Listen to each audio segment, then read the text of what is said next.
আজ আমরা ইতিহাস সম্পর্কে জানবো। ভারতবর্ষের ইতিহাসের একদম প্রথম চ্যাপ্টার প্রথম অধ্যায় থেকে শুরু করবো, যেটা ইতিহাসের আজ ইন্ট্রোডাকশন পার্ট বলা হয় বা ভূমিকা। তার সঙ্গে আমাদের সবচেয়ে একটা ইম্পর্টেন্ট এই ভারতবর্ষের দেশ সম্পর্কে জানবো। এই যে ভারতবর্ষের নাম কি হলো, কিভাবে হয়েছে ভারত নাম বা ইন্ডিয়া নাম, আর এটা সম্পর্কে জানবো। এবং পরপর ভারতবর্ষ সম্পর্কে, ভারতের ইতিহাস সম্পর্কে পরপর একটা একটা টপিক করে আমরা জানতে থাকবো। এখানে বেশ কয়েকটি টপিকে ভাগ করে নেওয়া হয়েছে। অনেকগুলো টপিকই আছে। গোটা ভারতবর্ষের প্রাচীন মধ্য আধুনিক পুরো ইতিহাসটাকে প্রায় 100 কাছে টপিক হয়ে গেছে, ছোটো ছোটো করে, যাতে বোঝানো যায়। তো আজ আমরা যে টপিকটা জানবো সেটা হচ্ছে introduction history, Indian history class introduction part, মানে ভূমিকা। তো তো ইতিহাস, তো সেই সময় যে আমরা প্রাচীন যুগের ইতিহাস যেহেতু জানবো, তো প্রাচীন যুগের ইতিহাস তো সেই সময় কোনো ঐতিহাসিক ছিল না বা লিখতেও পারতো না, কোনো লেখা কোনো প্রমাণ ছিল না।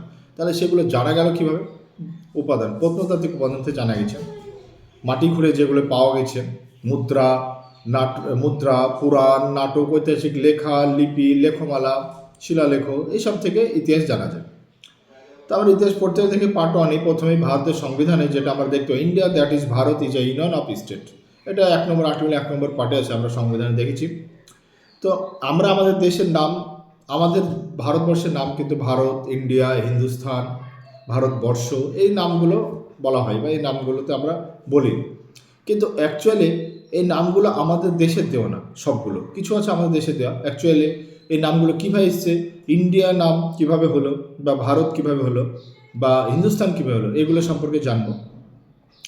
তো আমাদের এখানে যখন আমরা ভারতবর্ষ বলতে গেলে, এখানে দেখো আমাদের ভারতবর্ষে তো অ্যাকচুয়ালি ইন্ডিয়া আর ভারত এই দুটো নাম প্রচলিত, বিদেশিদের কাছে ইন্ডিয়া নামটি পরিচিত, আর দেশে ভারত। এছাড়া আরও একটা নাম হচ্ছে হিন্দুস্থান বা ভারতবর্ষ, এই নামটাও প্রচলিত। তো আমাদের ভূতত্ত্ববিদ যারা, এই পৃথিবীটা 7টা মহাদেশে বিভক্ত, এরকম 7টা মহাদ্বীপ নিয়ে গঠিত, 7টা মহাদেশ, 7টা মহাদ্বীপ নিয়ে। আর প্রত্যেকটা মহাদ্বীপে অনেকগুলো দ্বীপ নিয়ে গঠিত, আর প্রত্যেকটা দ্বীপ আবার বেশ কিছু বর্ষে বিভক্ত। তা আমাদের দেশ ভারতবর্ষ যে দ্বীপটায় জন্ম, যে দ্বীপে আমাদের জন্ম, মানে আমাদের ভারতের জন্ম, তো ভারতবর্ষের এই দ্বীপটার নাম হচ্ছে জম্মুদ্বীপ। কী নাম? জম্মুদ্বীপ। এই জম্মুদ্বীপে আমাদের ভারতবর্ষের জন্ম। এই জম্মুদ্বীপে একজন রাজা বাস করতো, নাম হচ্ছে ভরত, শকুন্তলা দুষ্মন্তলার পুত্র ভরত নামে একজন রাজা বাস করতো। ভরত যে বাস করতো, যে বর্ষে, একটা বর্ষে অনেকগুলো বর্ষ নিয়ে ভরত, যে মানে ভরত যেখানে বাস করতো, যে বর্ষে বাস করতো, এই ভরতের নাম অনুযায়ী ওই বর্ষের নাম হয় ভারতবর্ষ। এইভাবে আমাদের দেশের নামটা ভারতবর্ষে এসছে। অ্যাকচুয়ালি এটা আমাদের নিজেদের নাম, প্রাচীন নাম, কিন্তু আমরা ভুলে যাই আমাদের নিজেদের নাম থুয়ে আমরা সবাই হিন্দুস্থান বা অন্যান্য ইন্ডিয়া এই নামগুলো বেশি ব্যবহার করি, বা হিন্দুস্থান। কিন্তু হিন্দুস্থান আমাদের নাম নয়, এটা আমরা রাখিনি। আমরা নিজেদের রাখা নামটাকে অনেক সময় ভুলে যাই বা বলি না। তো বা সেটা হচ্ছে আমরা বেশি পপুলার করে ফেলি অন্য নামটা, পরের দেওয়া নামটা। তো আমাদের নিজেদের নাম এটা ভারতবর্ষ, এখান থেকে ভারত এসেছে। তো ভারতবর্ষের সীমানা দেখতে গেলে উত্তর দিকে হিমালয় পর্বত, পূর্ব দিকে পূর্ব হিমালয়, দক্ষিণে ভারত মহাসাগর, আরব সাগর, এছাড়া বঙ্গোসাগর, এবং উত্তর পশ্চিম। আরেকটা কথা হলো কি, ভারতের সীমানা ভূগোলে আমরা ভালো করে পড়বো, এখানে ইতিহাসে হালকা টাচ দিচ্ছি, কারণ ভূগোলে যখন আমরা পড়বো ভারতের আয়তন, সীমানা এসবগুলো, তখন সেটা আমরা বিস্তারিত জানবো অবস্থান, ভারতের অবস্থান। তো ভারতবর্ষে উত্তর পশ্চিম দিক দিয়ে আসতো, উত্তর পশ্চিম দিক দিয়ে ভারতে বিদেশের এসেছে। এই উত্তর পশ্চিম দিক দিয়ে যখন আসে, একটা রিভার ছিল উত্তর পশ্চিম দিয়ে এসে, সেই নদীটার নাম ছিল সিন্ধু নদী, যেটা লাইফ লাইন অফ রিভার বলা হয়। কী বলা হয়? লাইফ লাইন অফ রিভার বলা হয়। ভারতবর্ষের প্রথম বিদেশি জাতি হচ্ছে পার্সিকরা। এই পার্সিকরা ভারতবর্ষে আসার সময় সিন্ধু নদীর তীরে হাজির হন, আর তারা সিন্ধু নদকে হিন্দু নদ উচ্চারণ করতো, কারণ তারা শয়ের উচ্চারণকে হয়ের মতন করতো, তাদের শয়ের উচ্চারণটা ঠিকঠাক আসতো না, শকে হ বলতো।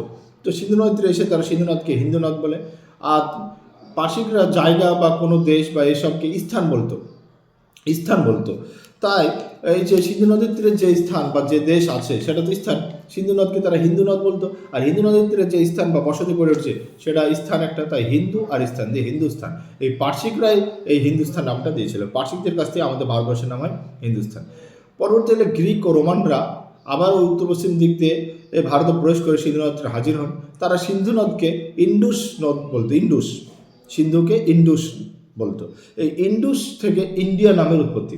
আর এই ইন্ডুস বা সিন্ধু নদীর তীরে যে সভ্যতা গড়ে উঠছে সেটাকে আমরা ইন্দাস ভ্যালি সিভিলাইজেশন বা সিন্ধু সভ্যতা, সিন্ধু নদীর তীরে গড়ে ওঠা, এটা আমরা পরে বিস্তারিতভাবে পড়বো, ওটা একটা ভিডিও আসবে সিন্ধু সভ্যতা।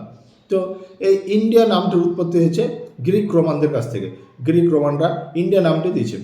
আর ভারতবর্ষের সীমানা তো দুই ধরনের হয়, একটা ভূগোল তত্ত্ববিদ অনুযায়ী আর একটা পুরাণ অনুযায়ী। এই দুই ধরনের সীমানা হয়, পুরাণ অনুযায়ী আর ভূগোল তত্ত্ববিদ অনুযায়ী। তো আমাদের যে সীমানাটা বর্তমান ভূগোল তত্ত্ববিদ অনুযায়ী আছে, পুরাণ অনুযায়ী সীমানা করতে গেলে আমরা পাকিস্তান, অ্যাকচুয়ালি তো ভারত মানে পাকিস্তান বা বাংলাদেশের কিছু অংশ বা আফগানিস্তানের, এগুলো তো ভারতবর্ষের মধ্যে পুরাণ অনুযায়ী কিছুটা অংশ ভারতের মধ্যে ঢুকে যায়। তো যাই হোক, তো সে বিষয়ে যাব না। আমাদের ভারতের সীমানা হচ্ছে অ্যাকচুয়ালি ভূগোল তত্ত্ববিদ অনুযায়ী আমাদের যে সীমানা নির্ধারণ করা হয়েছে সেটাই হচ্ছে সীমানা। আর ভারতবর্ষে বেশ কিছু অব্দ চালু হয়, যেমন রাজা বিক্রমাদিত্য যখন বসে সিংহাসনে, বিক্রমাব্দ, তখন বিক্রমাব্দ চালু হয়। বিক্রমাদিত্য যখন রাজা বিক্রমাদিত্য সিংহাসনে বসেন, বিক্রমাব্দ চালু হয়। আবার হর্ষবর্ধন বসলে হর্ষাব্দ চালু হয়। এরকমই অব্দ চালু হয়েছে। এরকম একটা ফেমাস শব্দ, ইন্টারন্যাশনাল ফেমাস, যেটা ব্যবহার করা হয় সেটা হচ্ছে কি, ইন্টারন্যাশনাল ফেমাস শব্দটা হচ্ছে আমাদের খ্রিস্টাব্দ, যেটা যীশু খ্রিস্টের জন্ম হয়, জন্মের পর থেকে যেটা শুরু হয়েছে সেটা হচ্ছে খ্রিস্টাব্দ। যীশু খ্রিস্টের জন্মের পর থেকে গণনা শুরু হয়। তো যেদিন জন্মেছে সেদিন থেকেই শুরু হয়েছে খ্রিস্টাব্দ। এটা হচ্ছে ফেমাস, এটা ইন্টারন্যাশনাল ফেমাস এই খ্রিস্টাব্দটা। তো এবার ভারতবর্ষের ইতিহাসে মোটামুটি, আর ভারতের ইতিহাস মোটামুটি শুরু হয়েছিল 8000 BC, মানে যীশু খ্রিস্টের জন্মের 8000 বছর আগে থেকে। তখন পৃথিবীতে মানুষ জন্মেছিল, আর মানুষ তখন কী করতো, বনে জঙ্গলে বসবাস করতো। আর এটাকে বলা হয় প্যালিওলিথিক এজ বা প্রাচীন প্রস্তুর যুগ। এই সময় মানুষ আগুন জ্বালাতে শেখেনি, খাদ্য সংগ্রাহক ছিল, গাছের ফল মূল পশুর মাংস খেয়ে বেঁচে থাকতো। এইভাবে তাদের গুহাতে বেশিরভাগ বসবাস করতো। তো আমরা এই যে প্রাচীন প্রস্তুর যুগ সম্পর্কে ডিটেলস পরে জানবো। যদি এখন বলতে প্রাচীন বা মধ্য বা নব্য, তাহলে তো অনেক ক্লাসটা বড় হয়ে যাবে। আজ একটু টাচে যাচ্ছি, যেহেতু আজকে ইতিহাসের প্রথম ক্লাস, এটা ইন্ট্রোডাকশন। এরপরে 8000 BC থেকে 4000 BC মধ্যে ছিল মধ্যবস্ত যুগ বা মেসোলিথিক এজ বলা হয়। এই সময় মানুষ মাটির পাত্র তৈরি করতে শিখেছে, বীজ বনে অল্প অল্প চাষাবাদ শিখেছে, কিন্তু কুমোরের চাকা তখন আবিষ্কৃত হয়নি। আগুনের আবিষ্কার আর সেরকমভাবে শিখেনি, সেইভাবে ভালোভাবে শিখেনি। মানুষ প্রথম যে পশুকে পোষ মানিয়েছিল সেটা হচ্ছে ভেড়া। আর যদি ভেড়া না থাকে অপশানে, তাহলে কুকুর হবে প্রথম পোষ মানা। অ্যাকচুয়ালি কুকুরকে পোষ মানা হয়নি, কুকুর নিজে থেকেই পোষ মেনে গিয়েছিল, মানুষের সাথে খাবারের জন্য ছুটে আসতো এইভাবে। আর ভেড়াকে পোষ মানা হয়েছিল।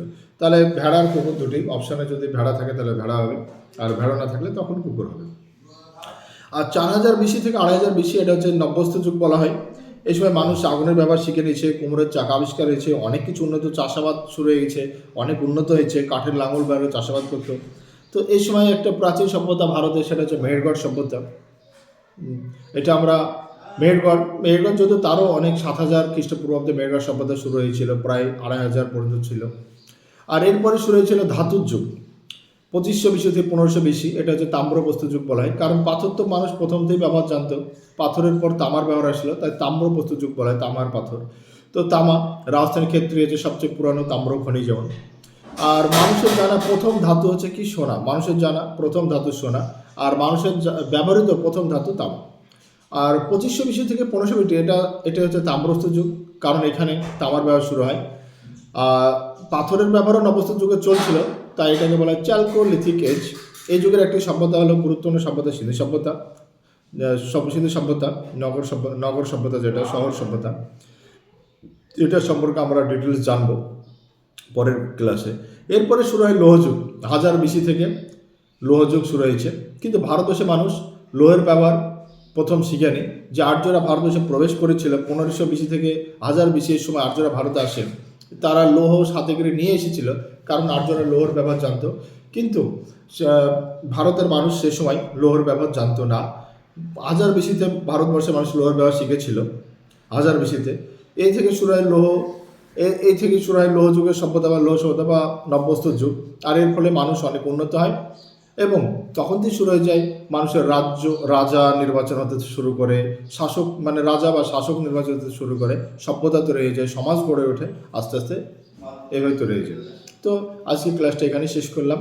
এরপরে আমরা নেক্সট পার্ট নিয়ে আসবো, দ্বিতীয়, মানে এটা ইতিহাসের জাস্ট ইন্ট্রোডাকশন পার্ট ছিল। এরপর আমরা ইতিহাসের প্রথম অধ্যায় থেকে যে সিন্ধু সভ্যতা বা মেহেরগড় সভ্যতা, এগুলো আলোচনা করব। প্রাচীন প্রস্তর যুগ, মধ্যস্থ যুগ, আধুনিক প্রস্তর যুগ, এগুলো পরপর আলোচনা হতে থাকবে। এখানে ভিডিওটা শেষ করব।